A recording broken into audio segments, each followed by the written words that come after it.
discussions which I heard, they have been very, very enlightening for me as well in so many aspects. So I'm supposed to talk today on the role of gut microbiome in MMS, and a lot of people I see here are also personal friends, with whom I've worked as well. So it's a pleasure to be talking here today.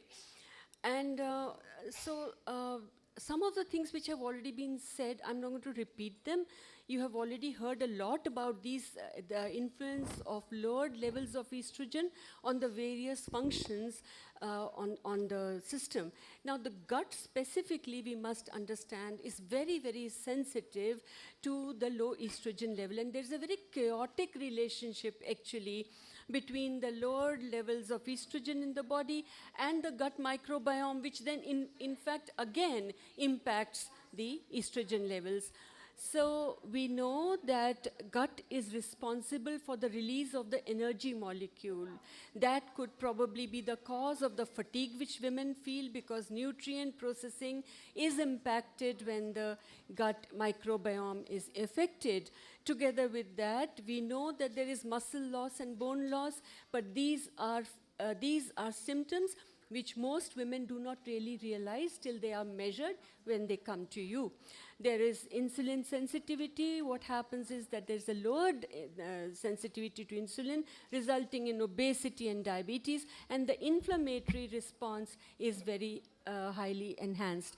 More than that is also the fact that the production of metabolites is affected, specifically short-chain fatty acids, which are so important in controlling hunger and glucose metabolism, as well as maintaining the gut lining, is not really done well after the estrogen levels fall.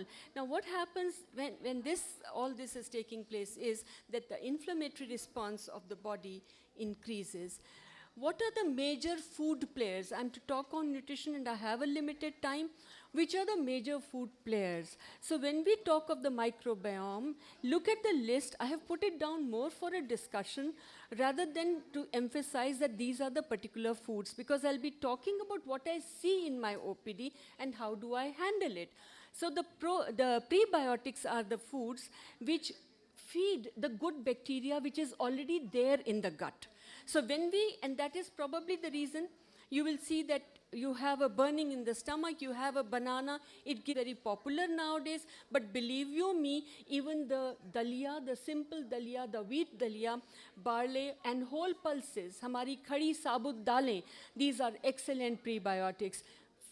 Apples, flax seeds, berries. Now, I want you to understand one thing here. When I have put down flax seed, when I have put down berries, by berries I do not mean blueberries. Please think also of our bears and our jamuns and our biome. So, the first thing which comes to our mind, we all know what it is curd. Unfortunately, curd is also a food which is very badly misunderstood. Arthritis है दही मत खाना, सांस की तकलीफ है दही मत खाना. One of the foods which is really considered notorious for aggravating the symptoms of these, whereas nothing of the sort happens. So often in our ICU, I have forcefully fed the patients of arthritis, of asthma, told them, you are here, we'll manage you, you have it, because they are multiple drug regime, it will lead to hyperacidity and a lot of other problems. But here we're talking of menopause, and this is a very common problem there. Now, I don't know how many of you have tasted kanji.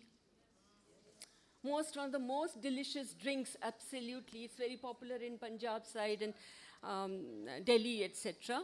So we have our kanjis, we have our buttermilk, and the pickles, which are not with chemicals, but the ones which you make when you put it out into the sun and it ferments. They contribute to the probiotic content of the food. Then we have our fermented foods. Now, kimchi and all we may not know them, but they are another form of our pickles. The temporary pickles which we make, they are in the form of that. We have just become too lazy to make those things. And then we have our idlis and dhoklas and dosas, etc. And in Punjab, there is also a practice that keeping the raat ka atta and then वो जब मिस्सी, उसको मिस्सा आटा बोलते हैं, मिस्सी आटा बोलते हैं, and then making a chapati of it in the morning, and it becomes really spongy and nice. That's also a very, very, perfect form of probiotics. And then we have the postbiotic foods. These are all again fermented foods and foods with very high levels of whole grains and cereals with lots of fiber. This is the representation of a day of most menopausal women I see in my OPD. So I put it down here, and I'm sure, I don't know if any of you have, but this is really the truth. Let me tell you something. Most women have gone through life, getting up in the morning and rushing around, packing tiffins, sending husband off, all that. By the time they take their breath, it is 8 or 9. That's when they have their tea. Bhook lagi hoti hai, so they'll pick up the rusk or the biscuit to have with it. The breakfast time is at around 10:30, 11, and they consider it breakfast, whereas I would call it a brunch. And then, wahan par bhi, whatever is left over, this is the clear, I'm saying this is a clear picture which I see. And if I'm wrong, please correct me. वो कभी सिर्फ fruit है, वो ले लिया, पोहा बच गया था बच्चे के टिफिन से, वो ले लिया. This is what the story is of breakfast of most women. If you are working, double the dose. Lunch, usually roti sabzi. बनाई थी, रखी है, उसी से रोटी ले ली. And then evening tea, again the same story, tea and this thing. रात को आजकल there is a lot of fashion कि पूरा खाना नहीं हम खाते, हम पुलाव खा लेते हैं, हम सैलेड ले लेते हैं, soups sandwiches ले लेते हैं. Okay, ये तो scene है. What is the requirement? ना? There are other nutrients of concern. You've all been talking about it, so I'm not going to repeat it. Protein, calcium, iron, vitamin D, healthy fats, fiber, these are all nutrients of concern. Now, how will I correct it? How will I correct this? If you look at this more carefully, because of the lack of time, I want to hurry it up. Protein, we have dairy as well as pulses, calcium, dairy in any form, almonds, sesame, ragi, vitamin C की चीज़ें हैं for iron absorption, exposure to this thing. अभी तो free हुए हैं, एक के बाद दूसरी kitty या फिर office में सारा दिन, no exposure to sunlight. Healthy fats, nuts, walnuts, बच्चों के लिए सारी ज़िंदगी 5 बादाम भिगोए, खुद के लिए मुंह में कभी नहीं डाले. Then the fiber, fruits and vegetables, the fruits can go waste, but they will not have it. कोई छील के दे दे, कोई काट के दे दे तो हो जाएगा. Tell me where are these foods in this representation which I sent you? And this is what you will see. How do I correct it? Very quickly. So what I will do is, I would ask them on getting up, if possible, to just have a cup of tea pehle. The reason, half an hour mein, it will be through the gut. It would have gone through. After that, to have a handful of or whatever it is they are doing. Within 2 hours of or sprouts, 1 protein required and available. Why do I say as required? If weight has to be managed, we prescribe it accordingly. If weight has to be increased, we prescribe it accordingly. So as required. For mid-morning, instead of just having a nice kadak cup of chai, I would recommend the fruit and a buttermilk. Till today, even in winters in my hospital, I take a big flask of buttermilk, which now everybody around has got used to it, ki aate jate disposable lo, madam ki flask mein se buttermilk lo or pee lo. So it can just be a habit which needs to be formed. Lunch, again, cereal as required, pulses, curd, it should be a full meal. And for tea, there should be a healthy snack.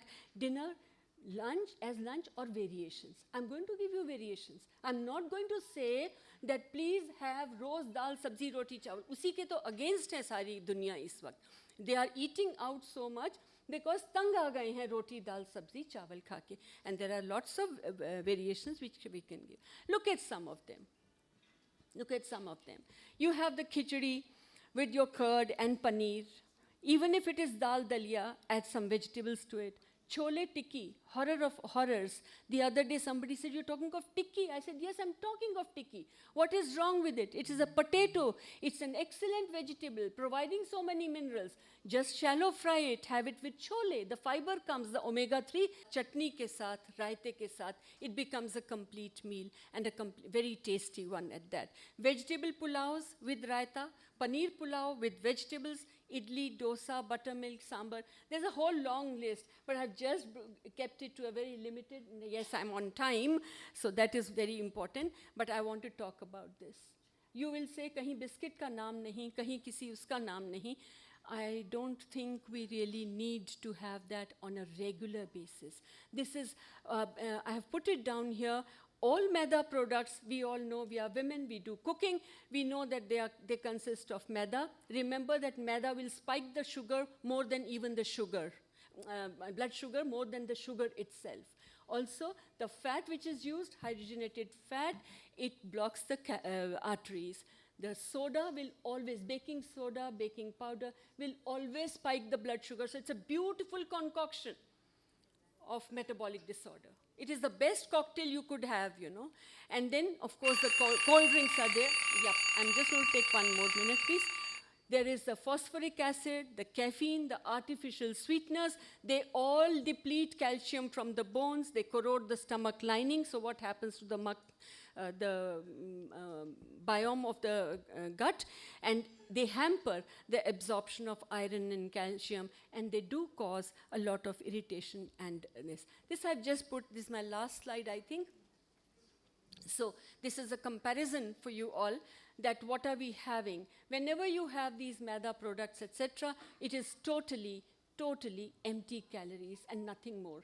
They may be light to touch, but they are not really. On the other hand, forget the cost. Maybe we are all at a stage where money doesn't really matter all that much. But if you look at the other column, you look at a very, very simple, even if it is raat ki roti, even if it is a banana and milk, even if it is maybe you gave aloo tikki to your child in the tiffin, and that is their part of leftover food, combined with milk, it just provides 250 calories, good even for a person who wants to lose weight, but at the same time also provides A-class protein and 150 milligrams of calcium, high in vitamin B. थोड़ी सी चटनी वगैरह हो जाए तो vitamin A, C, iron, calcium also elevate हो जाता है. I don't think these are very difficult things to do. We have no answer for our laziness, but this is what is ultimately the last word, that we have to support our gut health and manage inflammation by eating more fiber-rich foods. Please incorporate whole pulses in your diet. Do not wait to order chole unless you're going to the restaurant. Cook them at home, cook rajma at home 2 or 3 times a week, include fermented foods, limit processed foods and sugar. This is probably the most important. Try not to get them into the home except once a week maximum. Consider probiotics and prebiotics. If you have not had curd for a very long time, initiate with 1 tablespoon at lunch every day. Every 3 to 5 days, increase the quantity till you reach the required amount of 300 ml of milk or milk products every day. Stress management like meditation and yoga also help. So I'm sorry I've taken a little more time. Thank you very much, Shruti, specifically for inviting me here and listening to me, everyone. Thank you so much. Thank you, Dr. Amita.